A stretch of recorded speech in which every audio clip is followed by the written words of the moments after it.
Bonjour à tous et bienvenue sur la chaîne. Je suis Gabriel Fontaine et ici on parle auto sans prise de tête. Conseils pratiques, explications techniques, accessibles et réponses claires à vos questions de tous les jours. Que vous soyez débutant ou passionné, vous allez trouver ici de quoi mieux comprendre et entretenir votre voiture. Pensez à vous abonner, à laisser un petit like et restez avec moi jusqu'à la fin de la vidéo. Chaque détail peut faire la différence. Il est temps de changer de voiture. Vous envisagez d'acquérir un nouveau modèle, mais vous ne savez pas quelle est la meilleure option pour vous. D'une part, vous avez la possibilité d'acheter une voiture au comptant, un type d'action de moins en moins utilisé en Espagne et que vous avez rejeté dans le cas présent. D'autre part, il existe une autre option, la plus courante, qui est le financement. Il s'agit de l'achat d'une voiture à tempérament. Dans cet autre article, nous expliquons les différences entre l'achat d'une voiture au comptant et l'achat d'une voiture financée.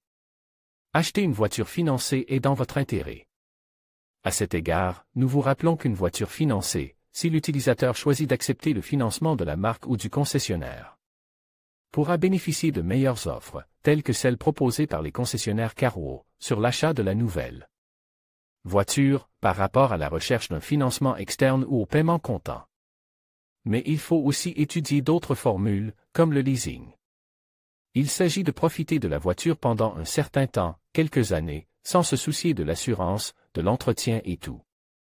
Cela moyennant une redevance mensuelle, comme le propose, par exemple, MyRenting Site ou MyRenting Volkswagen. Nous allons donc analyser dans ce billet les différences entre l'achat d'une voiture avec financement et le choix d'une formule de leasing. Acheter une voiture financée. Si vous souhaitez acheter une voiture mais que vous ne disposez pas de l'argent nécessaire, vous devez financer votre achat. Il s'agit donc de demander l'argent que vous n'avez pas, afin qu'une société de financement vous l'accorde et que vous le remboursiez. Avec les intérêts, par mensualité. Ici, la première chose à garder à l'esprit est que le véhicule, même s'il est finance, sera votre propriété. En d'autres termes, alors qu'avec d'autres formules, comme le leasing, la voiture ne vous appartient pas, avec le financement, elle fait partie de votre patrimoine. Un autre aspect intéressant à prendre en compte est qu'il est dans l'intérêt des grands constructeurs de financer votre voiture. Il convient de noter que la plupart des marques ont créé leur propre société de financement ou ont conclu un accord avec différentes banques pour offrir un financement. Par conséquent, si vous financez une voiture, non seulement la marque gagne de l'argent sur la vente, mais elle pourra également gagner de l'argent sur le financement. C'est pourquoi elle a intérêt à ce que vous financiez la voiture et, en retour, elle pourra vous offrir des remises intéressantes. Les autres questions que vous devez vous poser lorsque vous financez une voiture sont les suivantes: devez-vous payer un acompte initial? C'est généralement le cas, puis quel est le différé ou le nombre de mensualités à payer pour le prêt, le montant à financer. Le nombre de mensualités, s'il y a des frais d'arrangement et s'il y a un versement final de la part du client. Vous pouvez également leur demander d'expliquer le montant total dû et le TAEG, taux annuel effectif global. De cette manière, nous saurons quel sera le coût réel de notre voiture financée.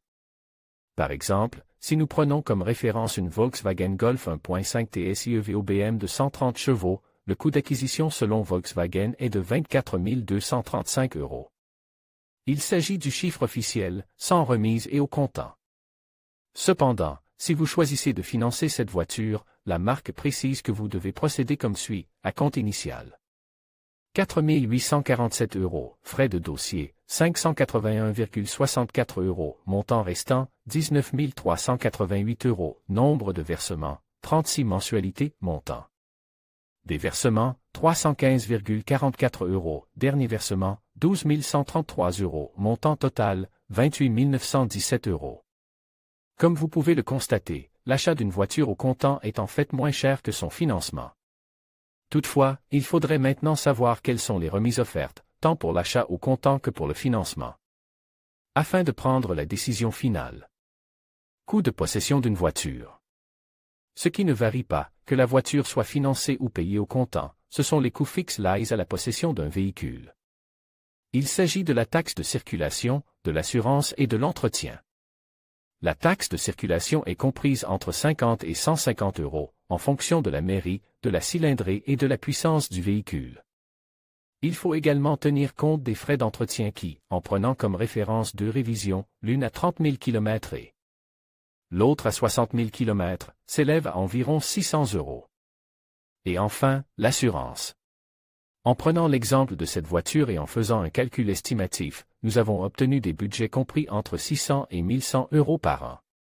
Par conséquent, si nous prenons une moyenne des coûts à cette voiture, nous pourrions déterminer une estimation approximative d'environ 4 000 € sur 4 ans. Les avantages du leasing. Le leasing, en revanche, est l'un des types d'opérations qui a le plus progressé ces dernières années. Et nous parlons bien de location à des particuliers et non de location à des entreprises. Cette option est idéale pour tous ceux qui ne parcourent pas beaucoup de kilomètres par an et qui souhaitent changer continuellement de voiture sans se soucier de quoi que ce soit. En ce sens, le leasing est conçu pour les personnes qui souhaitent profiter d'une voiture plutôt que de la posséder. L'un de ses principaux avantages est qu'il comprend l'assurance, l'entretien, la couverture de toutes les pannes, la garantie, l'assistance routière et, dans certaines offres de leasing, le changement des pneus. Vous n'avez donc plus qu'à vous préoccuper de la conduite. C'est tout ce qu'il y a à faire. Voyons maintenant combien coûte une voiture de leasing. Pour cela, nous prenons comme référence un concessionnaire Volkswagen qui nous propose les conditions suivantes pour cette même Golf. Dépôt initial, 4 385 €, nombre de mois, 48 versements, montant des versements, 220 €, montant total, 14 Ant, dot. Ancht, 945 €. Nous avons donc payé environ 15 000 € pour avoir profit de la voiture pendant 4 ans. Achat ou leasing. Si l'on considérait que la voiture nous aura coûté environ 24 000 €, plus 4 000 € pour l'assurance et l'entretien, le résultat final sera d'environ 28 000 €. Il faut ensuite déduire de ce chiffre la valeur résiduelle. Selon Carfax, une voiture se déprécie en moyenne de 15 à 25% par an au cours des 4 premières années. Dans ce cas, on parle d'une valeur résiduelle d'environ 10 000 €. Or, en consultant les sites Internet d'occasion, on constate que ce modèle à faible kilométrage peut en fait se situer aux alentours de 15 000 €. Cela signifie que si nous la vendons pour ce montant, la mobilité avec cette voiture en propriété nous aurait coûté environ 13 000 €, un chiffre qui, a priori, est plus intéressant que celui obtenu par leasing. Toutefois, ce billet doit être pris comme un exemple, car tout dépendra de la situation personnelle de chacun et des options choisies. Link en dents, Co. Qu'est-ce qui est mieux, leasing ou achat? Nous ajoutons à cette comparaison entre leasing et achat finance un exemple pratique des deux méthodes pour posséder une Link en dents. Co 01, le SUV de taille moyenne et hybride rechargeable qui a été commercialisé avec un succès notable ces dernières années grâce à la facilité avec laquelle la marque offre l'accès à sa formule de leasing. Pour réaliser la simulation, nous avons utilisé les données que la marque elle-même propose sur son site web, dans notre cas pour une période de jouissance de la voiture de 48 mois avec 15 000 km par an. La mensualité que Link en dents, co-simule comprend l'entretien, révision et panne, l'assistance routière, l'assurance avec une franchise de 150 € pour les dommages propres, la taxe de circulation et les changements de pneus dont la voiture a besoin pendant la période contractuelle, ce qui, avec une conduite normale, ne devrait pas dépasser un jeu en 4 ans et 60 000 km. L'acompte initial pour le leasing Link en dents, correspond à ce que la marque elle-même stipule dans son contrat. Pour l'achat de la voiture, nous avons suppose un acompte de 10 000 € et nous avons finance le reste du coût du véhicule. Soit 34 500 € à 8,93% TIN et 10,16% TAEG. L'assurance de la voiture achetée est calculée avec des caractéristiques similaires à celles du leasing et le coût est annuel, de même que le service et la taxe de circulation. Coût après 48 mois. Que puis-je déduire d'un contrat de leasing? En ce qui concerne le contrat de leasing, les paiements effectués peuvent être entièrement déduits lors de la déclaration de l'impôt sur le revenu des personnes physiques, selon la même logique que les autres paiements liés à l'activité commerciale ou professionnelle. La déduction de la TVA est également applicable. Quels sont les inconvénients du leasing? Le leasing automobile pour les particuliers peut présenter des inconvénients tels que l'impossibilité d'acquérir le véhicule à la Fin du contrat, l'engagement de permanence et les pénalités en cas de dépassement du kilométrage convenu ou de restitution de la voiture. Avec des dommages non prévus dans le contrat.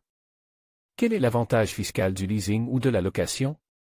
Les deux présentent des avantages fiscaux. Le leasing permet de déduire la totalité des dépenses, tandis que la location permet d'amortir le bien et de déduire les intérêts. Quels sont les avantages du crédit bail? Le leasing offre une redevance mensuelle fixe qui comprend l'entretien, l'assurance et le changement des pneus, sans se soucier de la revente du véhicule. Quelles sont les meilleures sociétés de leasing en Espagne? ALD Automotive, Arval, LeasePlan ou Santander Consumer figurent parmi les leaders, mais il est conseil de comparer les offres en fonction de vos besoins. Comment fonctionne l'achat d'une voiture par le biais d'un crédit bail?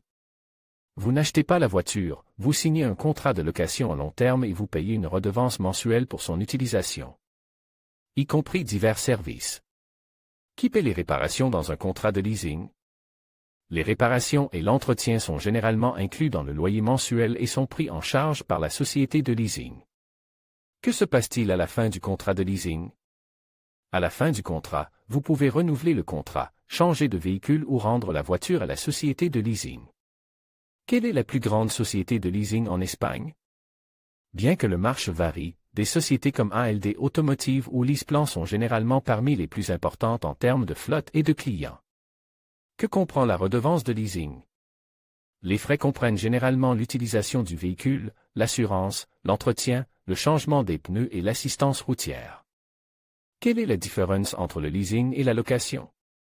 Le leasing est une location-vente orientée vers le financement, tandis que le renting est une location à long terme orientée vers le service, sans option d'achat. Vous pourrez vous désabonner de ces courriels à tout moment. En vous inscrivant, vous acceptez les conditions générales ainsi que notre politique de confidentialité. En conclusion, le choix entre le financement et le leasing dépend de vos besoins spécifiques et de votre situation financière. Si vous privilégiez la propriété à long terme et la flexibilité, le financement pourrait être la meilleure option pour vous. En revanche, si vous recherchez une solution plus souple avec des paiements mensuels moins élevés, le leasing pourrait s'avérer plus adapté. Prenez le temps d'évaluer vos priorités et n'hésitez pas à consulter un expert pour vous guider dans votre décision. Merci d'avoir regardé cette vidéo, et à bientôt pour d'autres conseils financiers.